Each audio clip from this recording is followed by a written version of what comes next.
Hello दोस्तों, आप लोग कैसे हो। आई होप आप लोग बहुत अच्छे होंगे और अच्छी तरीके से पढ़ाई भी कर रहे होंगे। आज हम लोग जो है कि चैप्टर 3 पढ़ेंगे, यूनिट 2 का। ठीक है, यूनिट 2 जो है वो चैप्टर 3 से शुरू है, तो उसके हम लोग लॉन्ग क्वेश्चन पढ़ रहे हैं। ठीक है, तो लॉन्ग क्वेश्चन और आंसर हम लोग पढ़ेंगे। और अभी तक आप लोगों ने मेरे जेंजी क्लासेस को सब्सक्राइब नहीं किया है तो प्लीज सब्सक्राइब कीजिए और बेल आइकन दबा दीजिए ताकि आने वाली नोटिफिकेशन आपको मिलती रहे। तो चलिए हम लोग पढ़ते हैं। पदार्थों के सनातन स्वरूप का ज्ञान प्राप्त करना ही दर्शन है। व्याख्या कीजिए। अथवा दर्शन का लक्ष्य वस्तुओं के नित्य एवं शाश्वत स्वरूप का ज्ञान प्राप्त करना है। प्लेटो के उक्त कथन को समझाइए। ठीक है, तो इन क्वेश्चन का आंसर क्या है कि दर्शन मनुष्य के चिंतन की उच्चतम सीमा है। इसमें संपूर्ण ब्रह्मांड एवं मानव जीवन, वास्तविक स्वरूप, सृष्टि, सृष्टा, आत्मा, परमात्मा, जीव जगत, ज्ञान, अज्ञान और मनुष्य के करणीय अकरणीय कर्मों का तार्किक विवेचन किया जाता है। ठीक है, मतलब कि ये जो दर्शन है मनुष्य के चिंतन की उच्चतम सीमा है। मतलब कि जो व्यक्ति दर्शन मतलब होता है किसी चीज को देख कर करके उसके बारे में चिंतन करना ही दर्शन है। ठीक है, जैसे कि हम लोगों ने अपने चारों ओर की सृष्टि को देखा, ब्रह्मांड को देखा, जीव जगत को देखा, आत्मा परमात्मा को हम लोग जानते हैं। तो ये सब कैसे आया, किस तरह से इसका निर्माण हुआ, इसके बारे में हम इसको देखा, सोचा, चिंतन किया, यही दर्शन है। ठीक है, फिर उसके बारे में सही कंक्लूजन निकाला। ठीक है, एनालिसिस किया। ठीक है, उसके बाद फिर हम लोगों ने इसका सही कंक्लूजन निकाला कि किस तरह से ये सब चीज हुआ। ठीक है, तो यही दर्शन है। और इस दर्शन में क्या आ जाता है, वही ब्रह्मांड, मनुष्य का जीवन, वास्तविक स्वरूप, मनुष्य का वास्तविक स्वरूप किस तरह से निर्माण, मनुष्य का निर्माण किस तरह से हुआ, ब्रह्मांड का निर्माण किस तरह से हुआ, भौतिक रूप से हुआ या आध्यात्मिक रूप से हुआ, सृष्टि, ये सृष्टि का निर्माण क्या है, सृष्टा क्या है, आत्मा परमात्मा क्या है, हमारे अंदर की जो आत्मा है वो परमात्मा से किस तरह से मिली हुई है। ठीक है, तो इन जीव जगत, ज्ञान अज्ञान, हमारे अंदर की ज्ञान और अज्ञानता क्या है, सही ज्ञान क्या है। ठीक है, इन सब के बारे में जो है कि हम जो विवेचना करते हैं, तार्किक सोच करते हैं, ठीक है, वही क्या है, दर्शन है। अतः ज्ञान की वह शाखा जिसमें अंतिम सत्य यानी कि अल्टीमेट रियलिटी की खोज की जाती है। और जब हम इन सब चीजों के बारे में अंतिम निर्णय ले लेते हैं, अंतिम सत्य जान लेते हैं कि किस तरह से हमारी आत्मा परमात्मा से जुड़ी है, परमात्मा है या नहीं है, सृष्टि का निर्माण किस तरह से हुआ है, ब्रह्मांड एवं मानव जीवन के वास्तविक स्वरूप क्या है, इन सब के बारे में, जीव जगत, ज्ञान क्या है, हमारे अंदर का सच्चा ज्ञान क्या है, अज्ञानता क्या है कि हम कहीं अज्ञानता की ओर तो नहीं बढ़ रहे हैं, और अगर बढ़ रहे हैं तो हमें सही ज्ञान किस तरह से मिलेगा। तो इन सब चीज के बारे में जब हम अंतिम लक्ष्य तक पहुंच जाते हैं, ठीक है, अंतिम निर्णय ले लेते हैं, सब कुछ जान करके, सोच के, समझ के, तो वही अल्टीमेट रियलिटी होती है। ठीक है, यही दर्शन शास्त्र कहलाता है। ठीक है, समझ में आया। आज संसार के प्राय सभी सभ्य देशों में दर्शन का विकास हो रहा है। तो अब जो है कि धीरे धीरे दर्शन इस तरह से बढ़ रहा है। पहले जो है कि सिर्फ भारत ही ऐसा देश था जहां पर इन सब चीजों के बारे में सोचा जाता था। ठीक है, पुराने दार्शनिक जो भी हैं, वो प्लेटो है, ये है अरस्तु है, इन सब ये लोग जो है कि सुकरात हैं, ये सब लोग इन सब चीजों के बारे में सोचते थे और फिर कुछ निर्णय लेते थे, तभी जाकर करके कोई लास्ट डिसीजन देते थे। ठीक है, ये सब चीज पहले कहाँ होता था, इंडिया में होता था। देखो कहा क्या है, ये खोज की जाती है, दर्शन शास्त्र कहलाती है। आज संसार के प्राय सभी सभ्य देशों में दर्शन का विकास हो रहा है। भारत दर्शन की गुरु स्थली माना जाता है। देखो, भारत दर्शन की गुरु स्थली मतलब कि भारत ही में सबसे पहले इस दर्शन शब्द का दर्शन का निर्माण हुआ था। दर्शन मतलब चीजों को देख करके उसको किस तरह से आत्मा परमात्मा का निर्माण हुआ, ब्रह्मांड, ये इन सब चीजों के बारे में देखने और सोचने समझने का काम दर्शन शास्त्र जो बना है, ये सबसे पहले कहाँ पर हुआ? भारत में हुआ था। इसीलिए दर्शन का गुरु स्थली कहाँ है? भारत है। ठीक है। भारत के बाद इस क्षेत्र में यूनान देश का नाम आता है। फिर यूनान में इस तरह से सभी चीजों को देखा समझा जाने लगा और फिर निर्णय लिया गया कि क्या सही है क्या गलत है। ठीक है। अब देखो,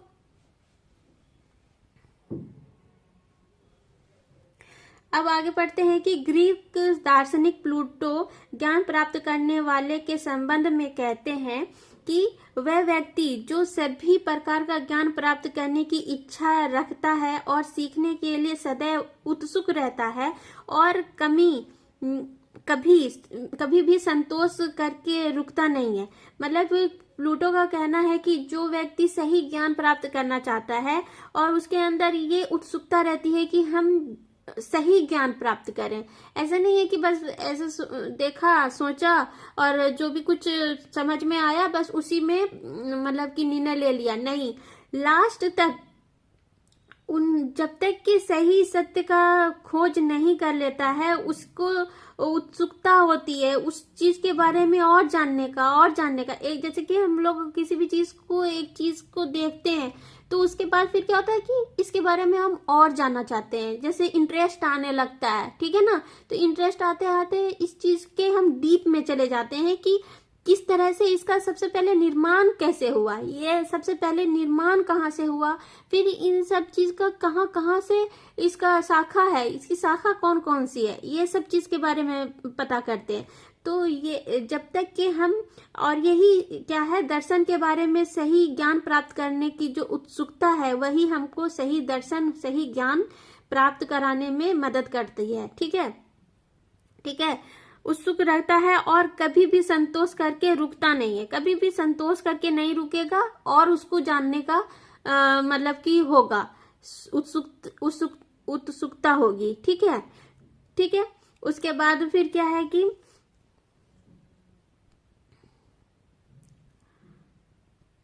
वास्तव में दार्शनिक है, यही जो चीज है वो दार्शनिक सोच होता है। ठीक है। परंतु सब कुछ जानने से उसका अर्थ सब कुछ के पीछे छिपे मूल तत्व को जानने से था।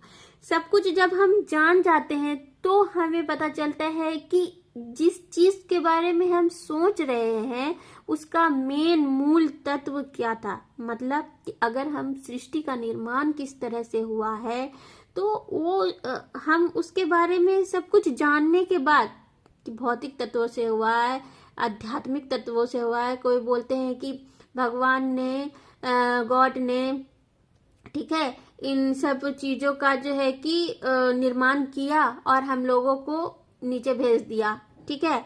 तो ये मतलब ऐसे तो नहीं हुआ होगा, किस तरह से इस चीज के बारे में निर्माण किस तरह से हुआ, ये मेन चीज क्या है। जब हम उसके बारे में सही तरीके से उसके छिपे हुए रहस्य को पता कर लेते हैं तो वही चीज क्या हो जाता है, दर्शन शास्त्र कहलाने लगता है, दार्शनिक वो चीज दार्शनिक हो जाती है। ठीक है। उनके ही शब्दों में क्या है कि उनके ही शब्दों में पदार्थों के सनातन स्वरूप का ज्ञान प्राप्त करना ही दर्शन है। प्लूटो के दर्शन विषयक उपरोक्त परिभाषा तत्व मीमांसा है। उनके अनुसार दर्शन शास्त्र का उद्देश्य वस्तुओं के अनंत तथा वास्तविक स्वरूप का ज्ञान प्राप्त करना है। प्लूटो ने बताया कि ज्ञान केवल आकारों का ही हो सकता है। वह सोफिस्टों के इस मत को स्वीकार करते हैं कि ज्ञान इंद्रियों से नहीं हो सकता क्योंकि ज्ञान के लिए अनिवार्यता और सार्वभौमिकता आवश्यक है और ये दोनों आकारों से संबंधित होते हैं। मतलब इनका कहना ये है कि जो सेफेस्टो नामक जो दर्शन शास्त्री है, उनका कहना ये हुआ कि सिर्फ हम देख के ही किसी चीज के बारे में जो है कि डिसीजन जब देखा और उसके बारे में हम चिंतन किए और उसके बाद फिर जो है कि उसका डिसीजन निकाला, ये सिर्फ एक बात नहीं है, बल्कि ज्ञान इंद्रियों से नहीं हो सकता। इनका कहने का मतलब है कि ज्ञान जो है कि इंद्रियों से नहीं हो सकता है, ज्ञान के लिए अनिवार्यता और सार्वभौमिकता होनी चाहिए। मतलब कि अगर हम किसी चीज को देख रहे हैं तो वो चीज के अंदर कितना अनिवार्य, कितना जो भी चीज है वो अनिवार्य है, सार्वभौमिकता है उसके अंदर या नहीं है, इसके बारे में सही पता होना चाहिए। ठीक है, तभी हम उसके बारे में दर्शन करेंगे, उसके बारे में चिंतन करेंगे और फिर कोई डिसीजन निकालेंगे। ठीक है, प्लूटो के समय से आज तक यह माना जा रहा है कि ज्ञान प्रमाणों पर आधारित एक सत्य विश्वास है।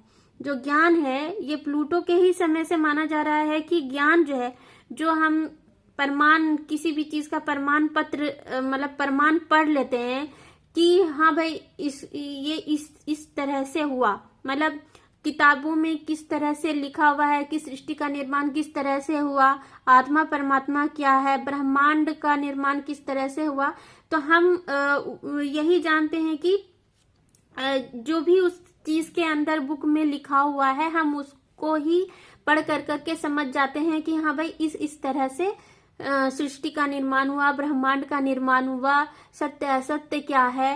हाँ, तो ये है। लेकिन ज्ञान प्रमाणों पर आधारित एक सत्य विश्वास है। ये प्लूटो के ही समय से माना जा रहा है कि ज्ञान जो है वो प्रमाण के ऊपर आधारित एक सत्य है। प्रमाण मिला तो सत्य की खोज हो गई। मतलब किसी चीज का हम जो है कि एनालिसिस किए, उसका जो हमको रिजल्ट मिला वो ही सत्य प्रमाण पत्र के रूप में हमको मिल गया। उसी से हमको विश्वास हो गया कि हाँ यही चीज सत्य है। ठीक है, प्लूटो के अनुसार विचारों की दैवीय व्यवस्था और आत्मा परमात्मा के स्वरूप को जानना ही सच्चा ज्ञान है। प्लूटो के अनुसार क्या है कि जो दैवी शक्ति है, जो दैवीय शक्ति होती है, देखो ये जो संसार का निर्माण हुआ है, कहीं ना कहीं ब्रह्मांड में, इस पूरे संसार में दैवीय शक्ति है।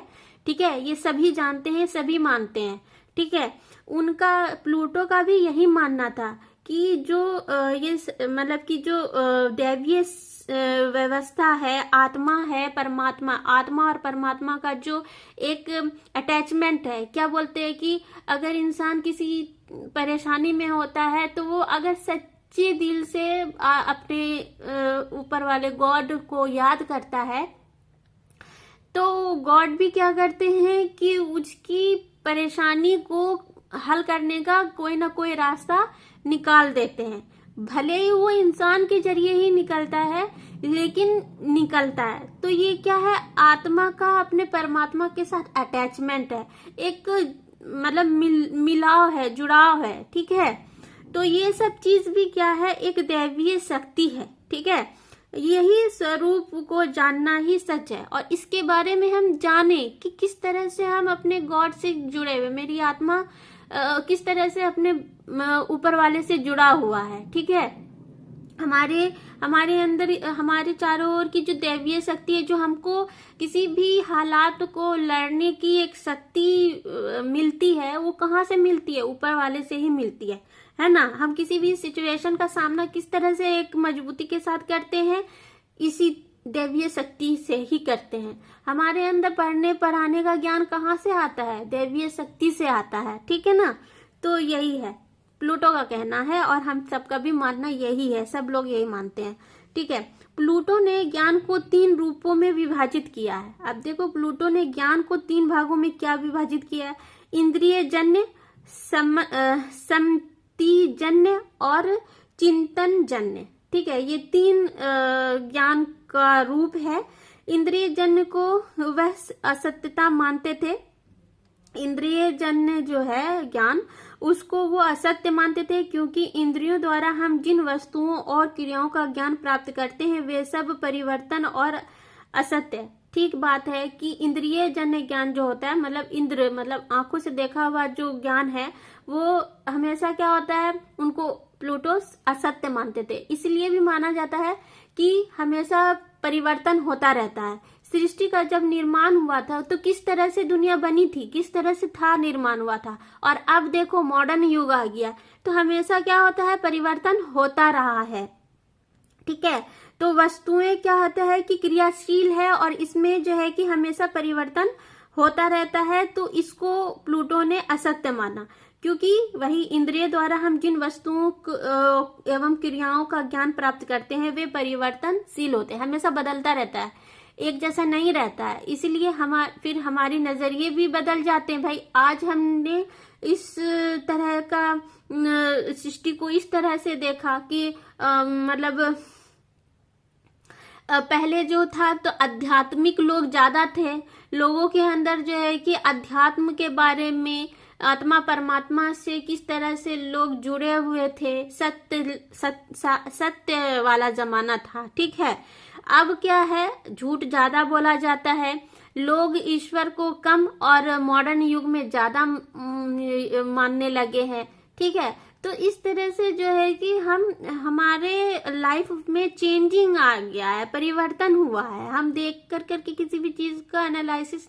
रिजल्ट नहीं दे सकते, बल्कि जो चीज हमेशा से एक जैसी रहेगी और उसमें कोई परिवर्तन नहीं आएगा वही सत्य होगा। ठीक है, अब क्या है कि सम्मति जन्य ज्ञान को हम आंशिक रूप में सत्य मानते थे, क्योंकि वह भी अनुमान्य जनक होता था। जो सम्मति जन्य ज्ञान है वो भी आंशिक रूप से असत्य मतलब सत्य माने, आंशिक रूप से मतलब बहुत कम लेकिन सत्य मानते थे, क्योंकि वो भी क्या था कि अनुमान लगा करके किया जाता था कि हाँ भाई इस तरह से सृष्टि का निर्माण हुआ होगा, क्योंकि हम लोग किसी ने भी नहीं देखा कि सृष्टि का निर्माण किस तरह से हुआ, हो गया है ना, हुआ था, हम लोग पैदा हुए आए तो बस सृष्टि में ही आए, लेकिन देखा तो नहीं किस तरह से निर्माण हुआ, किस तरह से बना, कौन बनाया।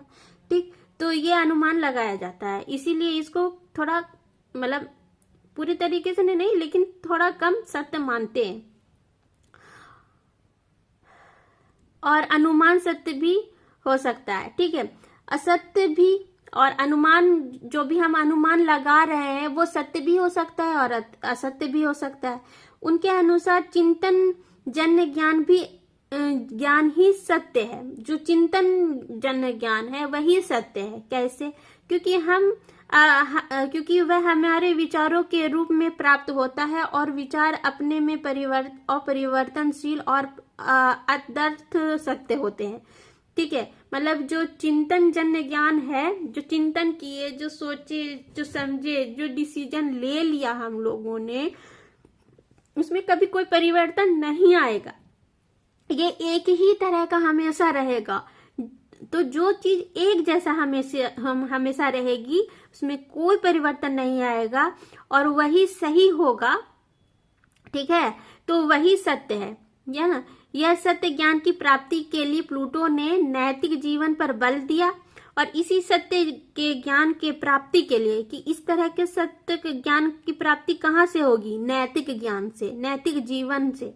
ठीक है, तो प्राप्त करने के लिए प्लूटो ने नैतिक जीवन पर बल दिया और नैतिक जीवन को प्राप्त करने के लिए विवेक पर, कि जो नैतिक जीवन है, ठीक है, मॉरल लाइफ है, उसके बारे में हम सही विवेक रखें। ठीक है ना।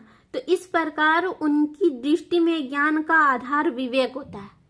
मतलब सही बिल्कुल सही बात है कि जो ज्ञान का आधार होना चाहिए वो विवेक होना चाहिए, कि जो कुछ भी हम देखें समझें। आपके भी लाइफ में जब कभी कोई मतलब कोई ऐसी सिचुएशन आती होगी जिससे कि आप ये नहीं डिसाइड कर पाते होंगे कि ये सही है या ये सही है, मेरे लाइफ के लिए क्या सही है क्या नहीं सही है। तो इसके लिए हमारे अंदर की जो विवेक है, हमारे अंदर की जो समझ है, ठीक है, हम अपने जो भी सिचुएशन रहा है उसके बारे में हम जाने समझें, उसके बाद ही कोई डिसीजन लें। तभी जो चीज मेरे लिए सही होगी वही हमेशा सही रहेगा। क्योंकि अगर वो परिवर्तनशील भी होगा तो हम इस चीज को एक्सेप्ट करे हुए हैं कि हाँ, ये आगे चल करके अगर परिवर्तित भी होती है, चेंजिंग भी आता है लाइफ में, बहुत सारा चेंजिंग आता रहता है।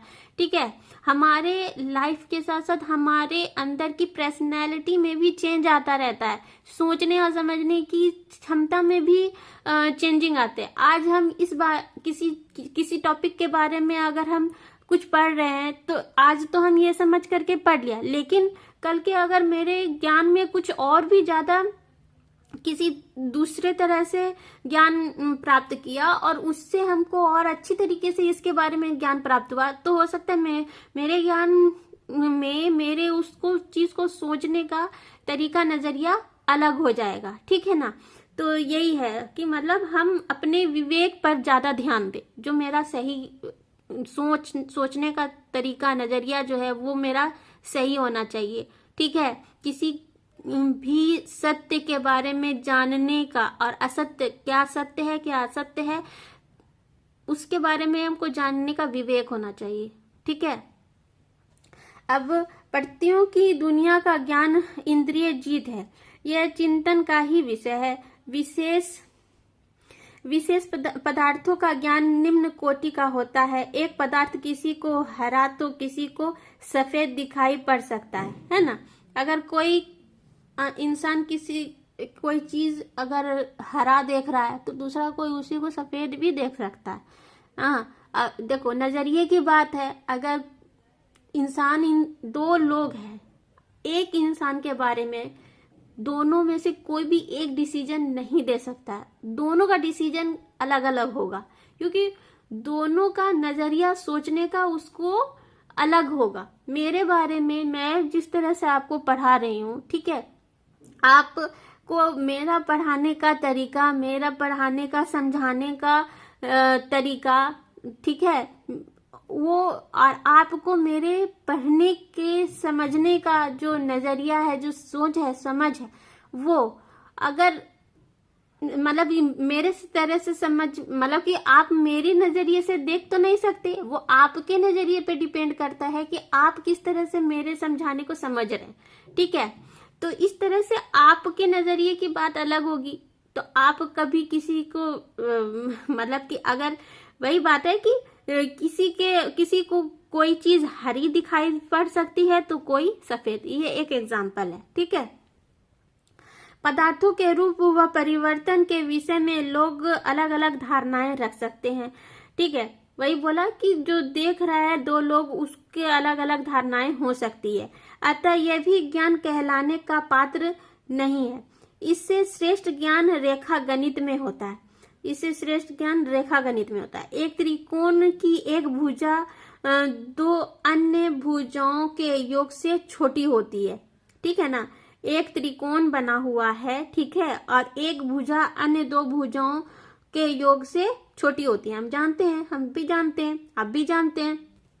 ठीक है, आपने भी पढ़ा होगा, हमने भी पढ़ा है कि त्रिभुज की एक भुजा दो अन्य भुजाओं के योग से छोटी होती है। ठीक, तो यह ज्ञान सम्मति का विषय नहीं है। यह जो है कि ज्ञान सम्मति का विषय ये नहीं है, क्योंकि सभी त्रिकोणों की बाबत यही सत्य है। गणित के सत्य से भी ऊंची स्तर पर तत्व ज्ञान है।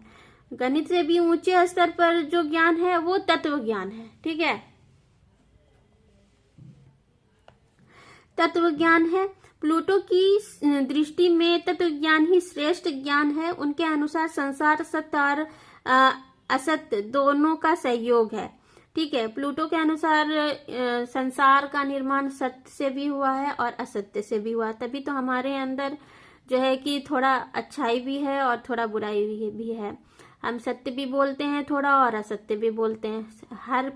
मतलब कोई भी इंसान पूरा सत्यवादी हरीश राजा चंद्र नहीं होता है।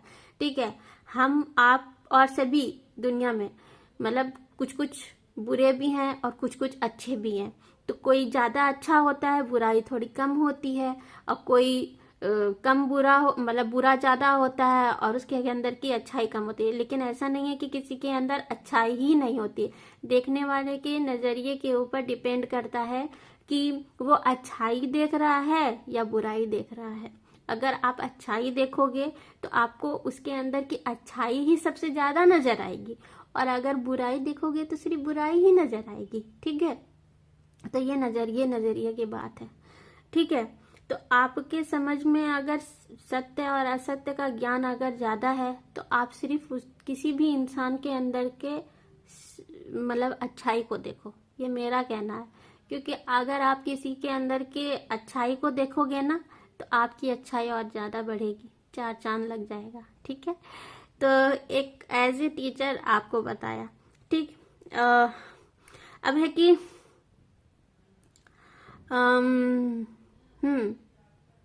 हम कहाँ पढ़ रहे थे? प्लूटो की दृष्टि में ज्ञान, तत्व ज्ञान ही श्रेष्ठ ज्ञान है। उनके अनुसार संसार सत्य और असत्य दोनों का सहयोग है। प्रत्ययों के नकल होने के कारण सांसारिक पदार्थ सत्य और एकता का अस्थिरता के अभाव के कारण ये असत्य है। ठीक है, समझ में? अब है क्या कि प्लूटो ने द्वंद्वात्मक पद्धति को अपनाकर, द्वंद्वात्मक मतलब दो तरह की पद्धति यानी कि सत्य और असत्य वाला पद्धति को अपनाकर एक निश्चित ज्ञान की ओर संकेत किया। उन्होंने मत, कल्याण और प्रत्यक्ष में अंतर किया। क्या मत है, क्या कल्याण है, क्या प्रत्यक्ष, इन सब में अंतर किया तथा इन्हें वास्तविक ज्ञान नहीं माना। इनके लिए वास्तविक ज्ञान बुद्धिजन्य है। अतः प्रेम मात्र का वास्तविक ज्ञान होता है और वही सत्य है। प्लूटो ने प्रत्येक जगत और वस्तु जगत के द्वंद्व को स्वीकार किया है, लेकिन वस्तु जगत को वास्तविक नहीं माना है। ठीक है, बल्कि उससे मात्र प्रत्येक जगत का प्रतिबिंब कहा है। यदि प्रत्येक जगत के प्रतिबिंब के रूप में वस्तु जगत को माना जाए तो वस्तु जगत असत्य है। यदि वस्तु जगत को प्रत्यक्ष जगत का प्रतिबिंब माना जाए तो वस्तु जगत सत्य है। ठीक, मतलब वही है कि जिस तरह से आप जो देखोगे इंसान को उसी तरह का आपको ज्ञान मिलेगा। अगर आप अच्छी नजर से देख रहे हो तो आप उसके बारे में अच्छा समझ के बोलोगे, किसी को भी बताओगे तो अच्छा ही बताओगे। और अगर उसको गलत तरीके से देख रहे हो, मतलब उसकी सिर्फ बुराई को देख रहे हो, तो बुरे ही बोलोगे कि हाँ इसके अंदर ये सारी बुराइयां हैं। ठीक है, तो हमेशा इंसान के अंदर अच्छाई को देखना चाहिए। सत्य और असत्य हम तभी समझ में आता है। ठीक है, और संसार में बहुत ऐसी चीजें हैं जिसके बारे में हम सोचते हैं कि किस तरह से इसका निर्माण हुआ, इसके पीछे निर्माण होने की क्या क्या रीजंस है, किस किन तत्वों से, किन किन चीजों से मिल करके ये बनी है, सत्य क्या है। ठीक है, हमारा जो सही, मतलब एक सही डिसीजन हम तभी ले सकते हैं जब हम ये जान लें कि सत्य और असत्य में डिफरेंस क्या होता है। ठीक है, तो चलो आज के लिए इतना ही। आगे हम कल फिर क्वेश्चन नंबर 4 पढ़ेंगे। ये बहुत ही इंटरेस्टिंग सा क्वेश्चन था, मुझे तो बड़ा मजा आया इसको पढ़ने में, क्योंकि इससे मुझे भी ये पता चला कि भाई ये जो सृष्टि का जो है, ब्रह्मांड है, सृष्टि है, परमात्मा है, आत्मा है, सत्य असत्य है, सच झूठ, ये सब चीज क्या है और किस तरह से इसका निर्माण हुआ, हम किस तरह से अपने आप को एक अच्छा व्यक्ति साबित कर सकते हैं। ठीक है, तो और सही सोच समझ किस तरह से रख सकते हैं, इसके बारे में भी हमें इस क्वेश्चन से ज्ञान प्राप्त हुआ है प्लूटो के वजह से। ठीक है, तो चलो आज के लिए इतना ही। कल हम फिर दूसरे क्वेश्चन को पढ़ेंगे, क्वेश्चन नंबर 4, और भी अच्छी अच्छी बातें जानेंगे। अभी तक के लिए इतना ही। और अगर आप लोगों ने मेरे चैनल जेंजी क्लासेस को सब्सक्राइब नहीं किया है तो एक अच्छा सा काम कर दो, सब्सक्राइब कर दो, ताकि आने वाली नोटिफिकेशन आपको मिलती रहे, और बेल आइकन दबा दो ताकि आने वाली नोटिफिकेशन आपको मिलती रहे। ठीक है, तो चलो बाय बाय, टेक केयर।